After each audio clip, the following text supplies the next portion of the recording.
2월 달 금통위에서도 기준금리가 이제 동결됐는데요. 뭐 사실 시장에서의 관심은 뭐 금리 결정보다는 최근의 경기 흐름에 대해서 하느니 어떻게 판단하느냐라는 부분이었는데요. 말씀하신 것처럼 전반적으로 이제 경기 여건들은 뭐 회복세에 있다. 이제 이런 낙관론을 유지했지만 아무래도 최근에 불거지고 있는 신흥국 경제의 불안에 대해서는 좀 경계의 시각을 좀 내비쳤었고요.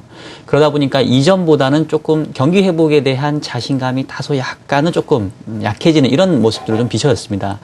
그리고 이제 눈에 띄었던 거는 최근에 이제 일각에서 제기되고 있는 총재 교체 이후 또 뭐 6월 4일 지방선거를 앞둔 정치적인 일정상에서의 어떤 금리 인하 가능성, 이제 이런 것들에 대한 질의응답이 있었는데 네.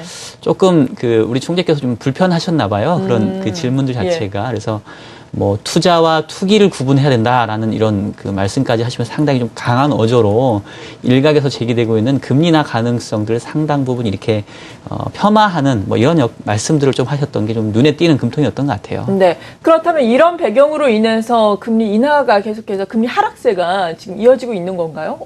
그렇죠. 그러니까 사실은 하는 입장에서는 계속해서 경기 회복에 대한 어떤 얘기들 또 금리 인하에 대한 기대를 상당 부분 이렇게 낮추려는 이런 얘기들을 하고 있지만 현재 시장에서의 움직임은 그것과 무관하게 여전히 이제 강세 일변도로 가고 있는 모습이 최근에 나타나고 있습니다. 그리고 이제 그 외에 이제 이유가 뭔지를 좀 우리가 봐야 될 텐데 결국은 이제 시장이 봤었을 때는 하느니 얘기하고 있는 경기에 대한 낙관적인 전망들이 조금은 이렇게 잘 와닿지 않는 부분들이 또 있겠고요. 또 표면적으로 봤었을 때는 수급적으로 최근에 수요 우위에 있는 상황들, 또 금리 인하 기대가 뭐 완전히 사라지지 않는 이런 부분들이 작용하고 있고 결과적으로는 이 모든 것들이 지난해 하반기 연말에 생각했던 것보다는 경기 회복에 대한 속도나 강도가 뭔가 좀 생각보다는 빠르지 않다. 네. 이런 것들이 결국은 최근 채권시장 강세에 근저에 깔려 있는 게 아니냐. 이런 판단을 저는 좀 하고 있습니다. 네. 그렇다면 경기 회복 속도가 이렇게 둔화되고 있는 근본적인 이유를 찾아보는 것도 중요할 것 같은데 네네. 물론 한 가지 이유는 아니겠죠. 여러 가지 복합적인 이유가 작용을 할 텐데 어떤 것들을 주로 보세요? 일단 이제 첫 번째 생각해 봐야 될 거는 지난해 하반기가 사실은 세계 경제가 상당히 빠른 회복을 이미 보였다라는 게 첫 문제점인 것 같습니다. 이제 무슨 얘기냐면 기본적으로 이 시장에 있는 참가자들은 뭐 미래를 당연히 예측하려고 하겠지만 항상 의사 결정은 현재 주어진 환경 안에서 하려는 이제 습성이 있는데요. 지난해 하반기에 그 글로벌 경기 회복 속도가 워낙 빨랐다 보니까 그런 빠른 회복세가 앞으로도 계속 이어질 게 아니냐라는 기대들을 하고 이제 넘어왔다는 거죠. 실제로 지난해 보면은 미국 같은 경우에는 3분기 성장률이 전기 대비 연율로 한 4% 넘었고요. 우리나라도 지난해 4분기 성장률은 전년 동기비로 한 3.9%. 그러니까 사실상 미국이나 우리나라나 거의 뭐 3, 4% 전후의 빠른 회복세들을 지난해 하반기에 이미 보였었기 때문에 그런 회복세가 올해도 이어질 게 아니냐라는 이제 기대들을 가지고 넘어왔는데요. 올해 초에 보니까 중국 중심으로 해서 신흥국 경기에 대한 우려도 좀 커지고 있고 또 미국에서 이상 한파 영향이 겹치면서 이 지표의 흐름 자체가 예상보다는 이제 부진하게 나오다 보니까 예상보다는 이 경기 회복 속도가 상당히 좀 더뎌지는 것처럼 느껴질 수밖에 없는 이런 것들이 어떤 최근에 이 가격 변수에 있어서도 앞서 나간 경기 회복의 기대를 선반영했다가 지금 다소 그게 좀 후퇴하는 이런 과정 속에서 우리가 좀 금융시장을 좀 판단해야 되지 않나 이런 생각이 좀 듭니다. 네, 그리고 우리가 또 수급적인 문제를 짚어봐야 할 텐데 일단 국채 공급이 늘어나면서 이러한 공급에 대한 부담이 커지지 않을까. 올 초에는 그렇게 예상이 나왔었다라고 들었거든요. 지금 네네. 이러한 상황이 좀 변화하고 있는 건가요? 일단은 국채 발행에는 그 큰 변화는 없었습니다. 이 작년에 한 85조 정도 국채 발행이 이루어졌고 올해는 한 97조 정도니까 약 10조 원 정도의 국채 발행이 좀 늘어나는 형태가 이제 진행이 되고 있고요. 그러다 보니까 이제 채권 시장에서는 결국은 이러한 국채 발행의 증가가 전반적인 이 시장의 공급 요인을 높이면서 좀 가격을 하락시키는, 즉 금리에는 상승 요인이 되는 이제 이런 모습들이지 않겠냐라는 이제 우려를 했었었는데. 최근에 지금 이 채권시장 수급에서 이 키포인트가 되고 있는 게 바로 이 공사채 발행의 급감입니다. 즉 공기업에 있어서의 이 채권 발행을 통한 이 자금 조달 그 수요가 상당히 이제 떨어지고 있다라는 건데요. 뭐 여러분들도 잘 그 뉴스에서 보셨겠습니다만은 그 우리나라의 뭐 그 리스크 팩터 중에 하나를 이 공기업의 부채를 많이 꼽고 있지 않습니까? 네. 뭐 국가 부채는 안정적이지만 공기업 부채까지 감안한다면 뭐 우리나라도 이 부채 문제에서는 자유로울 수 없다라는 지적이 상당 기간 지속이 됐었고요. 그러면서 올해 정부가 화두로 삼고 있는 게 이런 공기업의 재정 건전성을 강화하는 쪽에 있고 그러다 보니까 자연스럽게 추가로 부채가 늘어나는 건 억제하고 있고 오히려 자산 매각이라든가 이제 이런 것들을 통해서 부채를 줄이려고 하는 노력들을 하고 있습니다.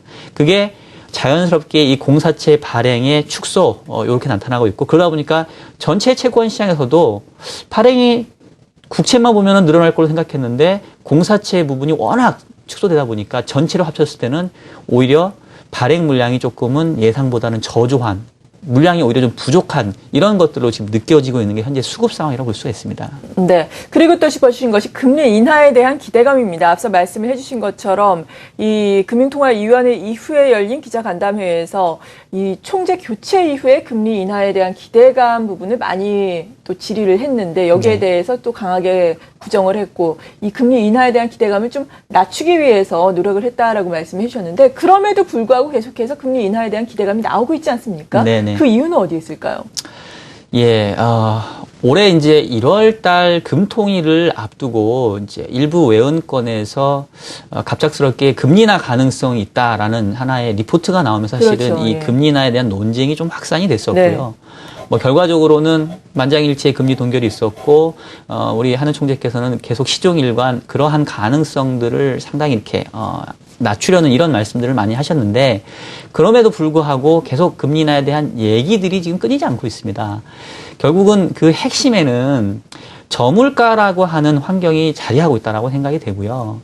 우리가 금리 인상 내지는 금리 인하 이런 것들을 결정할 때 가장 이제 주가 되는 게 성장과 물가의 무게중심인데 최근에 이제 성장세는 좀 좋아지고 있죠. 네.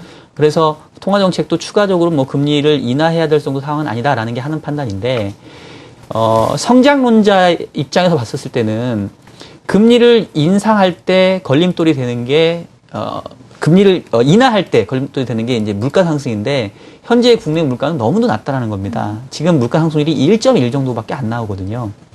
한은의 물가 타겟이 2.5 정도 되기 때문에 물가의 목표 수준보다도 한참 밑돌고 있는 물가 환경을 감안해 보면 금리를 인하해서 경기를 부양할 수 있는 여력이 여전히 남아 있는 게 아니냐. 유럽이나 일본이나 그쪽에서는 여전히 공격적인 통화 정책을 통해서 경기를 부양하고 있는데 우리 한국은행은 너무나 그거에 대해서 소극적인 게 아니냐라는 이제 주장들이 일각에서 제기되고 있는 거고요. 네. 지난주에도 보면은 이 윤중현 전 기획재정부 장관께서도 또 이제 그런 그 비판을 좀 하신 멘트가 좀 있었습니다. 그래서 그런 것들이 이제 결과적으로는 금리 인하에 대해서 계속 얘기거리가 나오는 이런 환경인 것 같고 정치적으로도 3월 말에 이제 김준수 총재가 임기를 다하고 4월 달에 새로운 총재가 취임하는 거. 또 앞서 얘기했던 것처럼 6월 달에 지방선거가 예정돼 있기 때문에 이 정부 입장에서는 그런 여러 가지 것들을 감안했을 때는 친성장론자를 총재로 후임 자리로 앉히면서 뭔가 경기 부양에 대한 드라이브를 좀 걸지 않겠냐. 네. 이런 얘기들이 우리가 전혀 이렇게 무시할 수 없는 그런 그 환경으로 지금 가고 있는 게 아니냐라는 거죠. 네. 그렇다면 지금 이 시점에서는 팀장님 개인적으로는 금리 인하 가능성이 크다고 생각하시는지 궁금한데요. 네. 혹시라도 뭐 금리 인상 가능성에 대해서 생각하고 계시다면 그 시기가 언제쯤 될지 마지막으로 또 정리를 해주시죠. 일단은 저희들 생각은 뭐 그럼에도 불구하고 지금 뭐 기준금리를 인하해야 될 정도의 긴박한 상황은 아니다라고 봅니다. 우리나라도 지난해에 1%대라고 하는 정말 낮은 성장에서 지금 3%로 성장을 하고 있기 때문에 금리 인하라고 하는 어떻게 보면 또 비상책을 또 쓸 필요는 없다라고 생각이 되고요. 다만 금리를 올리는 것도 서두를 필요는 없다. 지금 뭐 미국도 QE를 줄여가고 있지만 금리 인상의 예상 시점은 뭐 내년도 이후 정도로 좀 잡고 있고요. 우리나라처럼 어떤 경기에 대한 의존도가 글로벌에 대한 의존도가 높은 상황에서는 굳이 뭐 서둘러서 긴축을 할 필요성은 없는 것 같고요. 더군다나 앞서 얘기했던 것처럼 지금처럼 저물가 환경에서는 현재의 2.5%인 기준금리를 웬만하면 장기간 가져가는 게 네. 오히려 경기에 대한 부양 효과를 좀 낼 수 있는 이런 상황들이 되는 것 같고요. 그래서 기준금리를 굳이 건드릴 필요는 없지 않을까. 오히려 현재 수준을 유지하는 것만으로도 좀 통화 완화적인 이런 스탠스라고 저희는 좀 생각을 합니다. 네.